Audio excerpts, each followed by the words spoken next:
Why did the French build Angkor Wat? They didn't.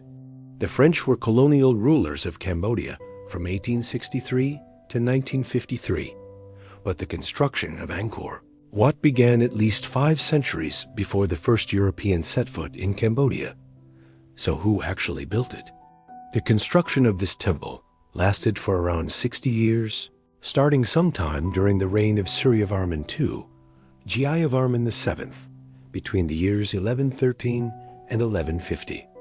It was constructed by the Khmer civilization, which was based here in the region that is today Cambodia.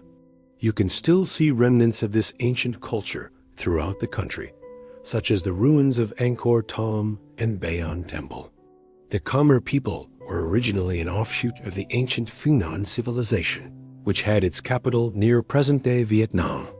As the Funan Empire declined, perhaps due to increasing droughts, some of its people migrated across the Mekong River and established a new city called Angkor.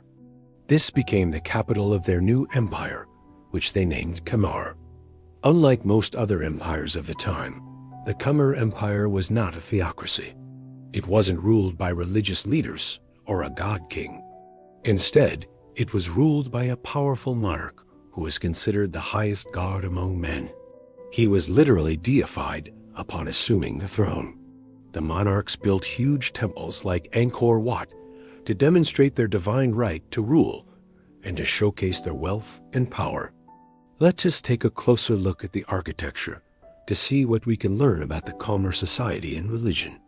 The most impressive part of Angkor Wat is the outer wall. It is more than 2 miles around, making it the longest of any structure built before the Great Wall of China. And it was built without the aid of mortar. Each stone block weighs several tons, and they are so precisely cut that they fit together without any gaps. These blocks were transported from a nearby quarry, but it is unknown how they were moved. Some researchers believe that enormous cranes made of wood were used, while others think that the stones were rolled along logs. Either way, it's mind-boggling to think that these structures were built over 800 years ago. These walls are decorated with intricate bas-reliefs, many depicting scenes from the Hindu epic Ramayana. The story follows the protagonist Rama as he rescues his wife Sita from the demon king Ravana. There are also carvings of everyday life in the Khmer Empire, such as plowing fields and herding cattle. On the outside of the temple, there are 5 towers, each representing a peak of a mythical mountain. The tallest tower rises 200 feet into the air, and because the Khmers believed that the earth was flat, it was built square so that it wouldn't fall off the edge. As you walk through the outer gate and enter the complex, you have passed from the earthly realm into the heavenly realm. The journey through the temple is a symbolic one, a pilgrimage toward enlightenment. The pilgrim would begin as a normal person, then shed their worldly possessions, leaving them outside the outer wall. They would make their way through the corridors, leaving behind their sins and moving closer to the gods. Once inside the inner sanctum, the worshipper would be purified and become one with the divine. This journey is reflected in the design of the temple itself.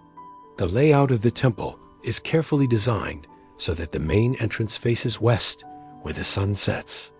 Every year on the winter solstice, the sun lines up perfectly with the central tower, creating a path of light that extends all the way to the outer gates. In the Hindu tradition, light is associated with good and the defeat of evil. So this may have been a celebration of the triumph of good over evil. Angkor Wat is dedicated to the Hindu god Vishnu. He appears frequently throughout the carvings, usually with 4 arms, symbolizing his 4 main duties. He is the preserver, the destroyer, the father, and the king. As you make your way through the temple, you will see these 4 duties symbolized in the carvings around you. For example, Vishnu holds a conch shell in one hand, representing his role as a preserver. You will also notice that Vishnu is often shown with his consort, Lakshmi, who is the goddess of prosperity. She represents his role as a father.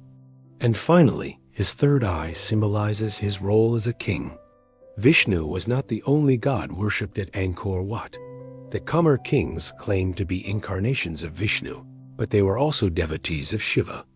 The destroyer aspect of the Supreme Being is represented in the carvings of the god Nataraja. In these sculptures, Shiva is shown dancing, performing the cosmic dance that destroys the universe and creates a new one. His wild hair stands on end, and he is surrounded by flames. One hand is raised as if in praise, and the other is adorned with a snake. One leg is raised high above his head, and the other is pressed against the ground, crushing the demon king of darkness. Above him is a circle of flames representing the destruction of the old and the creation of the new. Shiva's consort, the goddess Parvati, is also carved here. She is shown in various forms, including the fierce Durga, who slays demons, and the gentler form of Uma, the mother goddess. In addition to these three major deities, there are carvings of many other gods and goddesses from the Hindu pantheon. There are also representations of Buddhist divinities, such as the Bodhi tree, under which Siddhartha Gautama achieved enlightenment. However, there seem to be very few figures of Buddha himself. This is because although the Khmer kings were Hindu, a majority of their subjects practiced Theravada Buddhism. Unlike the Egyptians, the Khmer rulers did not consider themselves divine, but rather servants of the gods. They were responsible for building great temples and maintaining religious rituals so that the gods would bless them and their kingdom. To gain favor with the gods, they made lavish offerings of gold, jewels, and even human blood. Human sacrifice is depicted in some of the carvings, but most likely it was only slaves or criminals who were sacrificed, not members of the general public. The Khmer kings also competed with each other in a sort of godly fashion. Each king tried to outdo the last by building an even bigger and more magnificent temple. At its peak, the Khmer Empire covered nearly all of present-day Cambodia and parts of Thailand, Laos, and Vietnam. It was one of the largest empires in the world, but it was short-lived. By the 14th century, the empire began to collapse due to a combination of factors, including overpopulation, drought, and invasion from the neighboring Thai kingdom of Chenla. By the 5th-10th century, Angkor was abandoned and the jungle began to reclaim the temple. It was overgrown with vines and trees, hidden from view until the 19th century. In 1861, the French explorer Henry Mouat stumbled upon the ruins of Angkor Thom, then later discovered Angkor Wat. He described the temple as the most magnificent monument of the ancient world. News of this discovery quickly spread through Europe, and soon thousands of tourists were visiting the site. The French colonial government quickly realized the potential revenue from tourism and began restoring the temple. Between 1906 and 1934, they spent over 1.5 million francs, equivalent to around $90 million today, restoring Angkor Wat. Today, it is the most popular tourist destination in Cambodia, drawing over 2 million visitors every year. And now you know why. We have done videos on many other ancient places, including Egypt and Machu Picchu. Check out our videos to learn more. Thanks for watching.